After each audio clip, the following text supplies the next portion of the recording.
As the curtain closes on young Sheldon, the emotional impact of George Cooper's passing resonates deeply. In the second of 2 episodes airing back-to-back on May 9th, the Cooper family receives the devastating news that patriarch George Cooper, Lance Barber, has succumbed to a heart attack.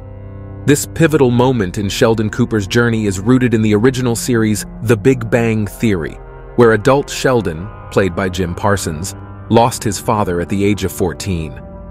The current age of prodigy Sheldon, Ian Armitage, in the prequel series is 14, and the producers had hinted that this major death would be addressed in the show's final season, but the exact timing was unknown. As young Sheldon prepares to say goodbye to the rest of the cast in back-to-back episodes airing on May 16th, the show will also send Sheldon off to his future at Caltech. Executive producer Steve Holland shares the emotional process of bringing this show to an end, stating, "The way we brought this show to an end here, it's emotional. I was emotional doing it. It's emotional for the characters. It's emotional watching it back." In this exclusive interview, Holland discusses the challenges of landing all the points they wanted before the end of the series, how they figured out how and when to portray George's death, and what other details from The Big Bang Theory needed to be honored. The fate of George dying at this point in Sheldon Cooper's journey goes back to The Big Bang Theory, where we learned that adult Sheldon lost his father at the age of 14. That's the current age of prodigy Sheldon in the prequel series, and while producers had said this major death would be addressed in the show's final season, they had not said exactly when it would happen. Now that this heartbreaking loss has happened, young Sheldon will next say goodbye itself in back-to-back episodes airing on May 16th, as well as facing the tasks of saying goodbye to the rest of the cast, though its spin-off, Georgie and Mandy's First Marriage, is set to air this fall on CBS, and send Sheldon off to his future at Caltech. It's always challenging, and I think endings are always really difficult, Holland says.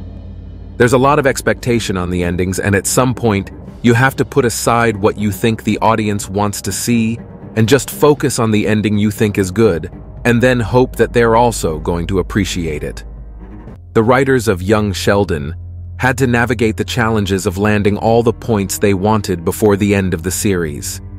They knew they had to address George's death, but they didn't know exactly when it would happen. They wanted to do it in a way that was surprising, so they decided to have it happen at the end of episode 12. "We always knew we were going to address it this season," Holland says. "We always knew we were going to get to the funeral this season. And we always knew that George's death would happen off-screen, that we didn't want to witness it. It was just a question of when." The show's creators also had to consider the impact of George's death on the rest of the cast. They knew that it would be a difficult moment for the characters, and they wanted to make sure that it was handled sensitively. "It's emotional for the characters," Holland says. "It's emotional watching it back. We wanted to make sure that we did it in a way that was respectful to the characters and to the audience."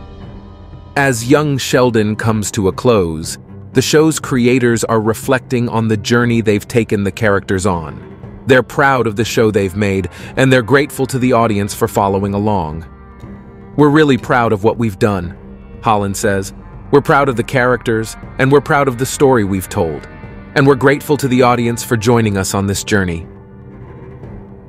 The final episodes of Young Sheldon will air on May 16th, and fans of the show will have one last chance to say goodbye to the characters they've grown to love.